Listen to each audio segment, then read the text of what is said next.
L'huile de coco fait l'objet de beaucoup de débats. De nombreux blogs santé éminents saluent l'huile de coco comme l'une des huiles les plus saines qui soient. L'huile de coco n'est cependant pas conseillée par le site mangerbouger.fr du Programme national nutrition santé, qui en revanche recommande d'alterner entre l'huile de tournesol, l'huile d'olive et l'huile de colza, source. C'est la confusion totale. L'huile de coco est-elle bonne pour la santé ou pas? J'ai enquêté pour vous et peu d'or et déjà vous dire qu'en effet, l'huile de coco est pleine de bienfaits. Et parce que chez Sagesse Santé, faire des affirmations en l'air n'est pas notre genre, nous allons expliquer en quoi l'huile de coco est si bonne pour la santé à partir de preuves scientifiques. Voici ce que vous allez découvrir dans cet article: ce qu'est l'huile de coco, quels sont les bienfaits de l'huile de noix de coco, comment reconnaître une bonne huile de coco et quelle huile de coco ne surtout pas acheter, comment utiliser l'huile de coco. Qu'est-ce que l'huile de coco? L'huile de coco est l'huile que l'on obtient à partir du pressage de la noix de coco.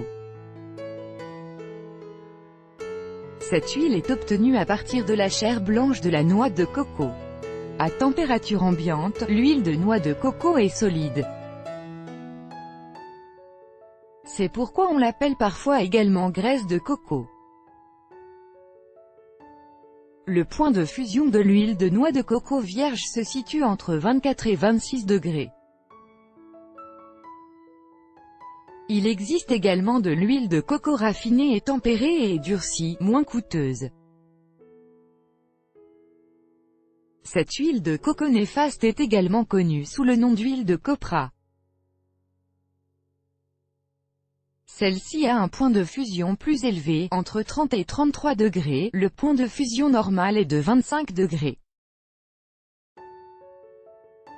Il s'agit de l'huile coco qu'il vaut mieux ne pas acheter, mais nous reviendrons sur ce sujet plus tard. Seule l'huile de coco vierge, de première pression, vous permettra de profiter des bienfaits pour la santé. Valeurs nutritionnelles de l'huile de coco. Évidemment, il est intéressant de se pencher sur les valeurs nutritionnelles de l'huile de noix de coco, et particulièrement sur les acides gras dont elle est composée.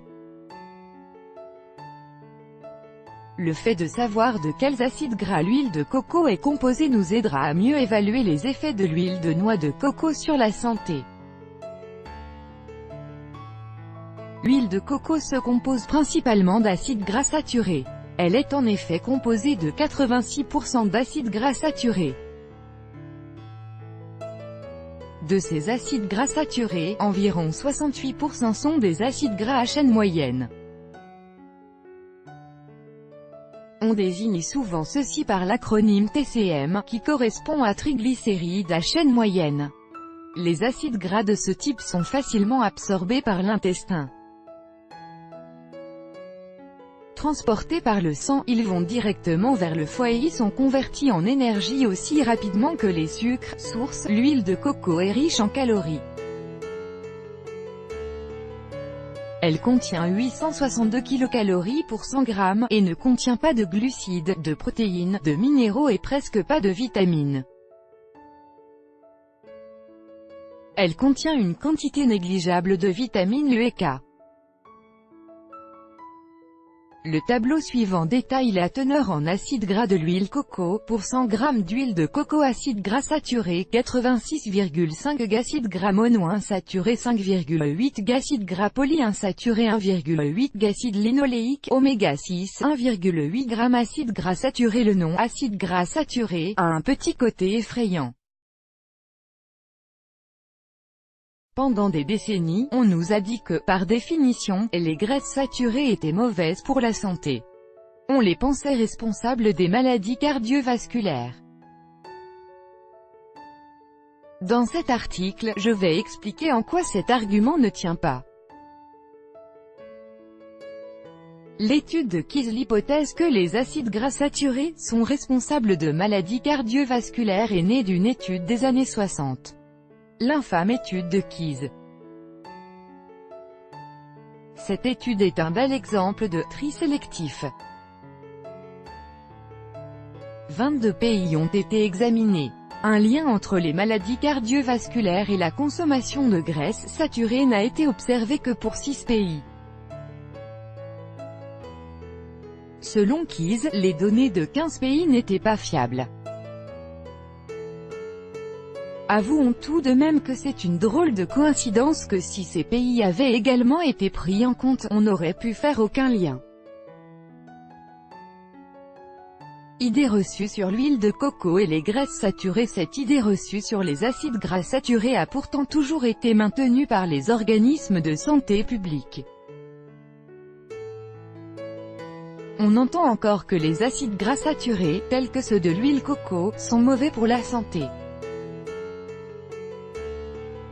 La raison principale pour laquelle l'huile de noix de coco est considérée mauvaise pour la santé par de nombreux organismes est que ceux-ci confondent l'huile de noix de coco vierge, bonne pour la santé, avec l'huile de copra raffinée, laquelle est nocive.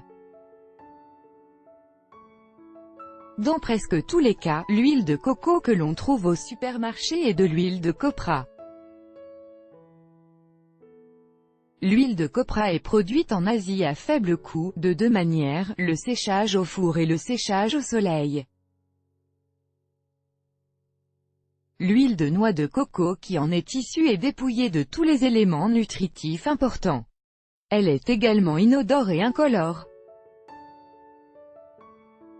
La seule chose qui en reste, c'est de la graisse dans un bocal.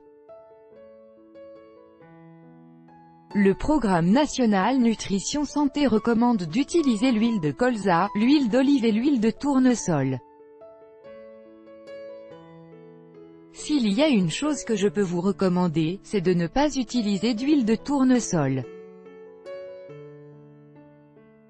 Pour être plus précis, vous devriez éviter le tournesol comme la peste. Oméga-6. L'huile de tournesol se compose de 71% d'acides gras oméga-6 et de 1% d'acides gras oméga-3. Un rapport de 71 sur 1. Le rapport entre les oméga-6 et les oméga-3 idéal pour la santé est de 1 sur 1. Comme beaucoup de produits contiennent déjà des huiles végétales riches en oméga-6, de nombreuses personnes consomment trop d'oméga-6 par rapport aux oméga-3. L'utilisation d'huile de tournesol ne fait qu'ajouter à ce déséquilibre. Un apport en oméga-6 trop important par rapport aux oméga-3 est associé à une augmentation des infections et à un risque accru de maladies liées au syndrome métabolique, telles que les maladies cardiovasculaires. Source. L'huile d'olive et l'huile de colza sont très bonnes pour la santé, à condition cependant de les utiliser à froid, dans les salades. Elles ne sont vraiment pas adaptées à des températures de cuisson élevées. Elles s'oxydent alors très rapidement.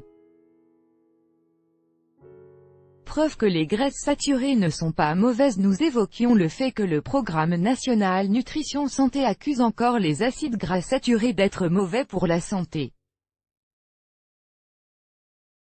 Ceci alors que nous disposons aujourd'hui de suffisamment de preuves scientifiques que les acides gras saturés ne sont pas néfastes pour la santé. Source.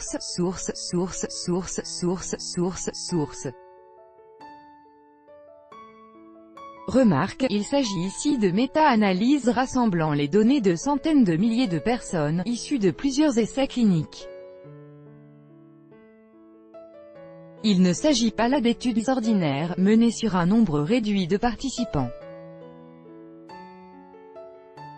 Que le Programme national nutrition santé et l'AA, American Heart Association, s'évertuent toujours à affirmer que les graisses saturées sont mauvaises par définition reste pour moi une énigme. À moins que, le sponsoring des recherches a peut-être quelque chose à voir là-dedans. Nous savons à présent que l'AA est sponsorisée par l'industrie alimentaire et l'industrie pharmaceutique. Ces entreprises font tout pour présenter leur huile végétale sous une lumière flatteuse. Cela aide à mieux comprendre le rapport de un recommandement d'utiliser principalement des huiles végétales, à l'exclusion de l'huile de coco. L'huile de coco est extrêmement riche en graisses saturées. C'est elle qui de toutes les matières grasses en contient le plus. Dans les pays occidentaux, l'huile de coco est principalement consommée par des personnes soucieuses de leur santé. Dans certaines parties du monde, l'huile de noix de coco fait toutefois partie intégrante de l'alimentation de la population depuis de nombreuses générations. L'huile de coco comme aliment central par exemple, la population de certaines îles et atolls polynésiens consomme principalement de la noix de coco et les produits qu'elle fabrique à partir de celle-ci, tels que le pain de noix de coco.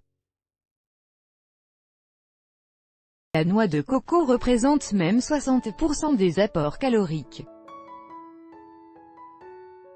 La population de ces atolls polynésiens jouit toutefois d'une bonne santé et ne souffre pas de maladies cardiovasculaires. Source.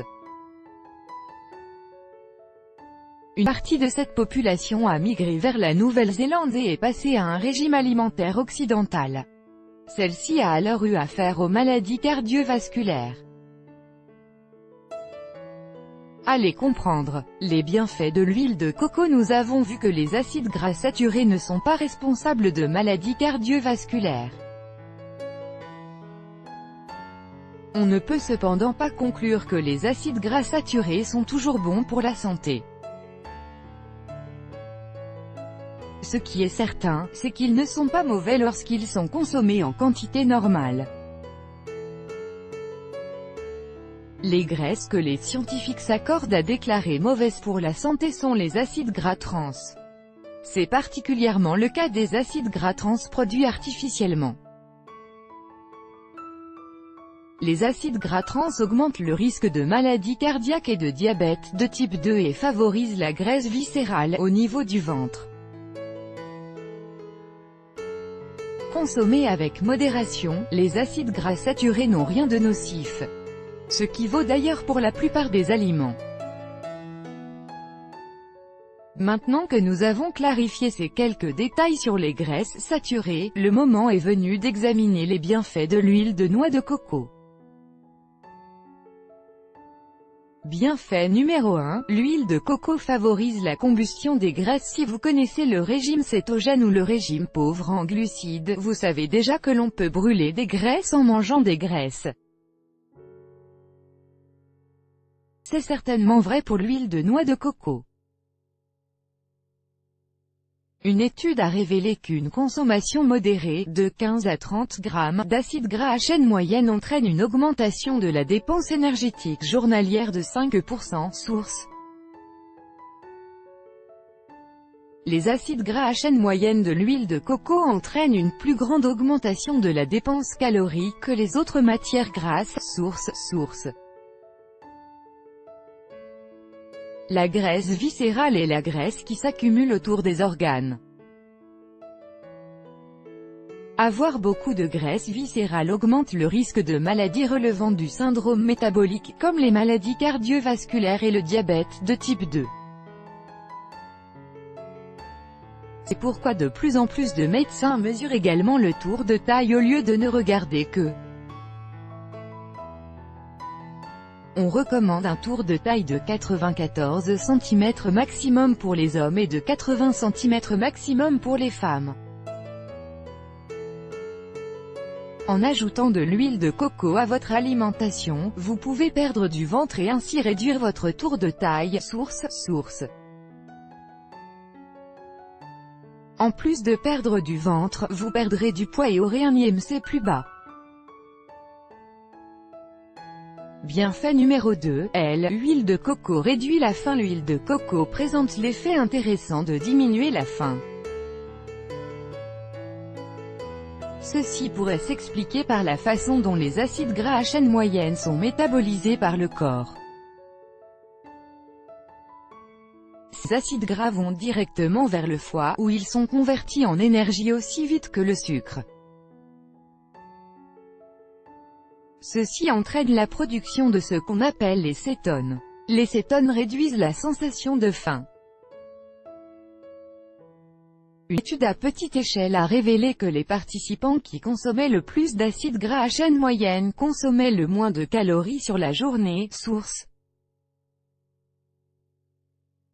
Une autre étude a révélé que les participants qui consommaient des acides gras à chaîne moyenne au petit déjeuner mangeaient moins pendant le déjeuner, source.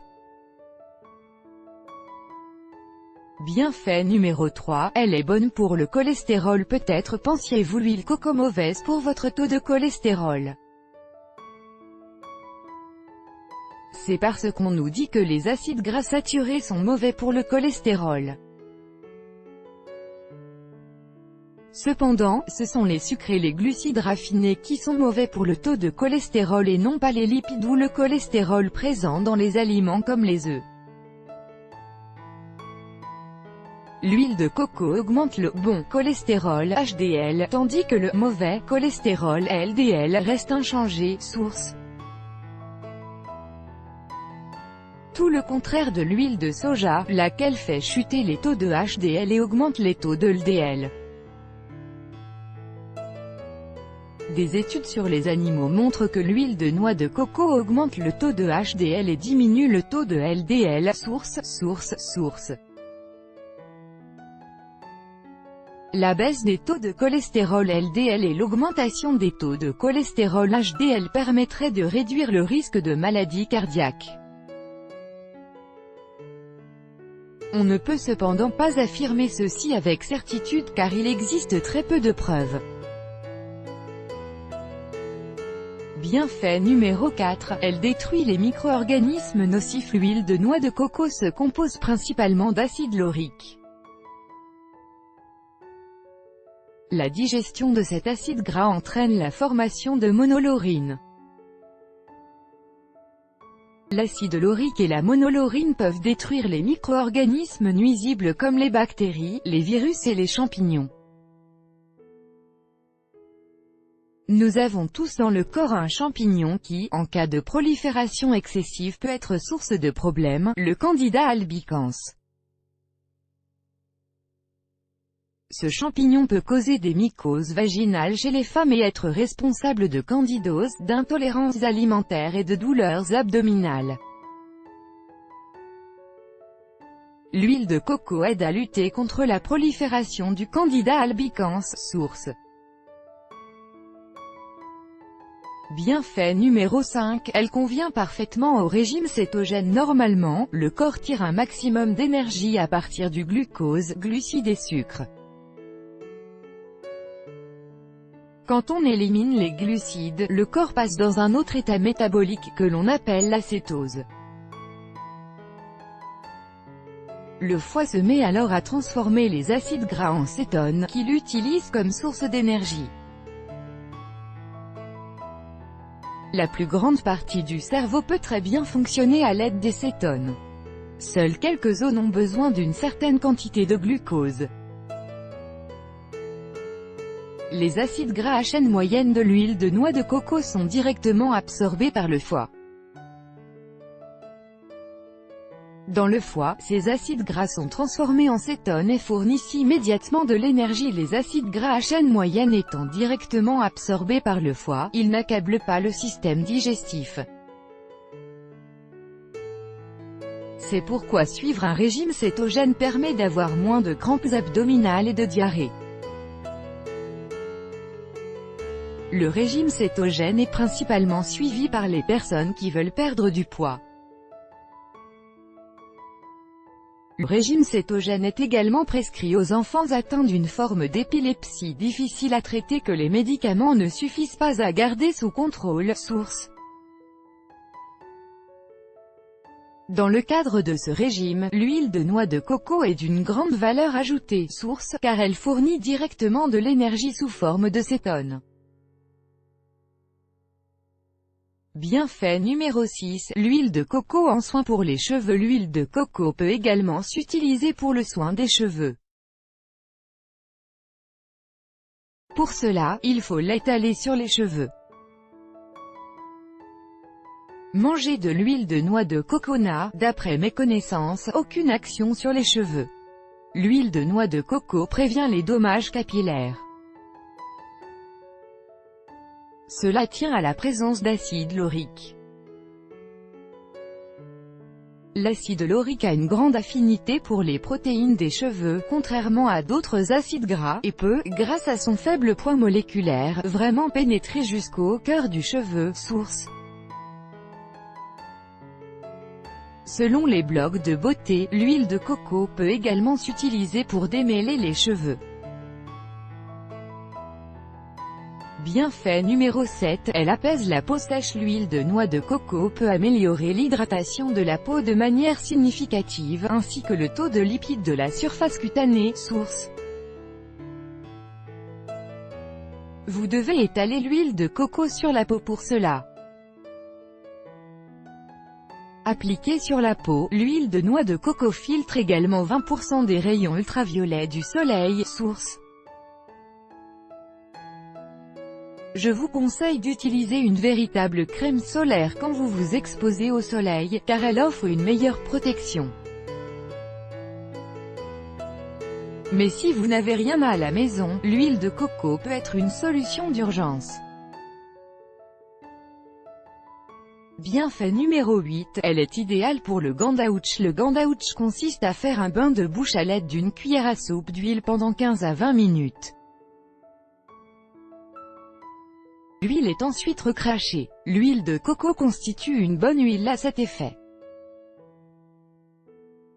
Elle élimine certaines bactéries buccales nocives, elle peut aider à lutter contre la mauvaise haleine et elle améliore la santé dentaire. Source.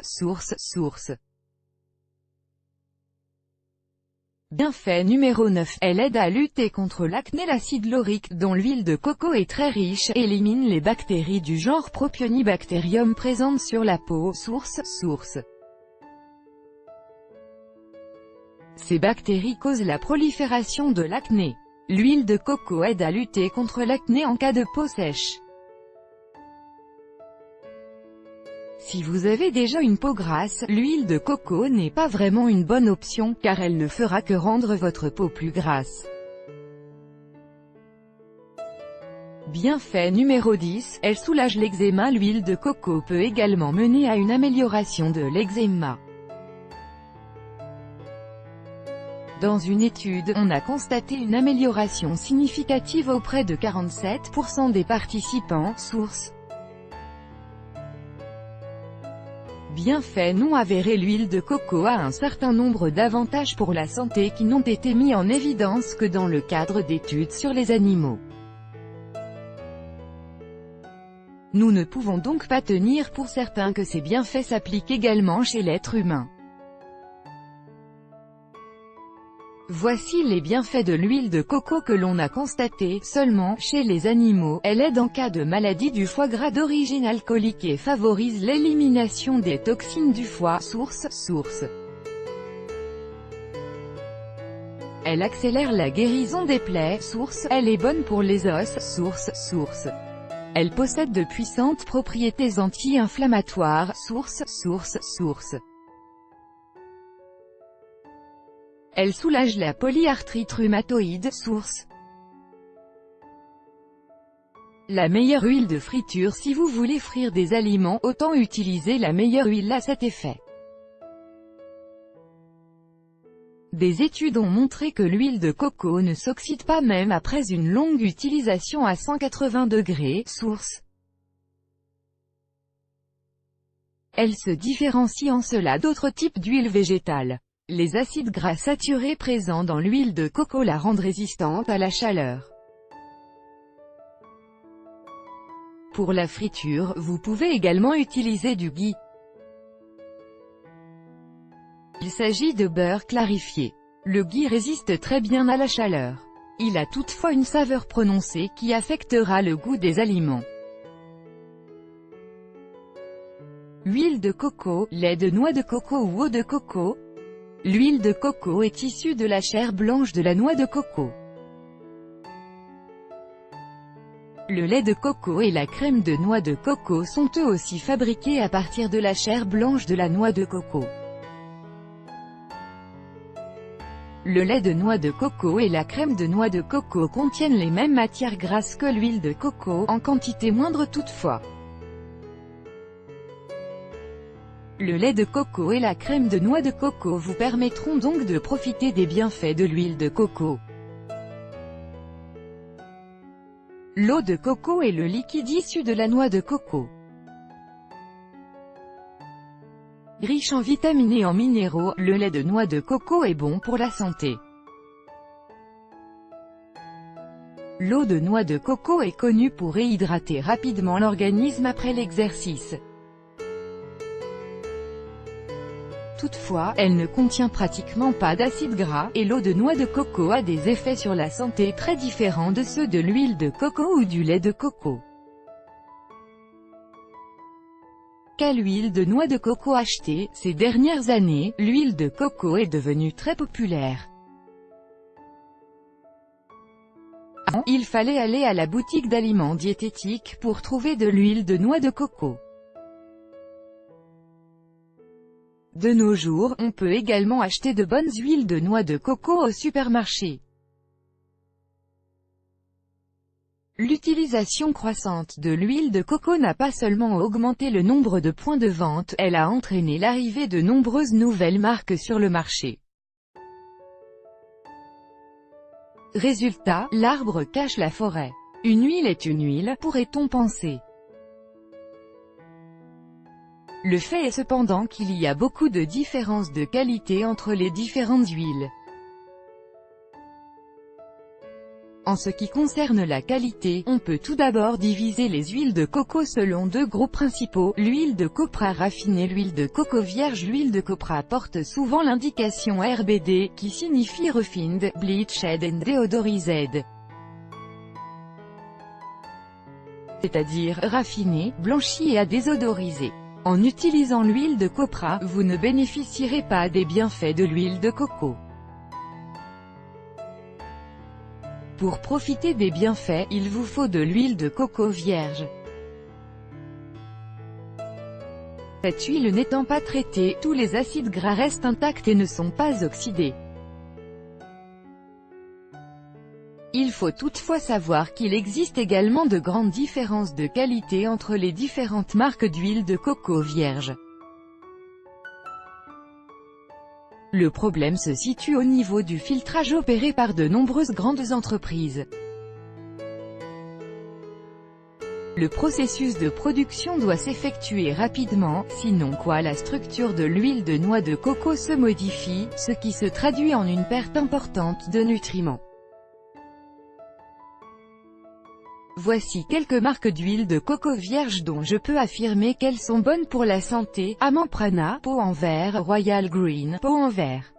La plupart des autres marques d'huile de noix de coco vierge ne diffèrent que peu l'une de l'autre. On trouve aussi dans le commerce de l'huile de coco extra vierge, mais il s'agit de la même chose que l'huile de coco vierge. Il est préférable d'acheter de l'huile de coco vierge, extra vierge issue de l'agriculture biologique.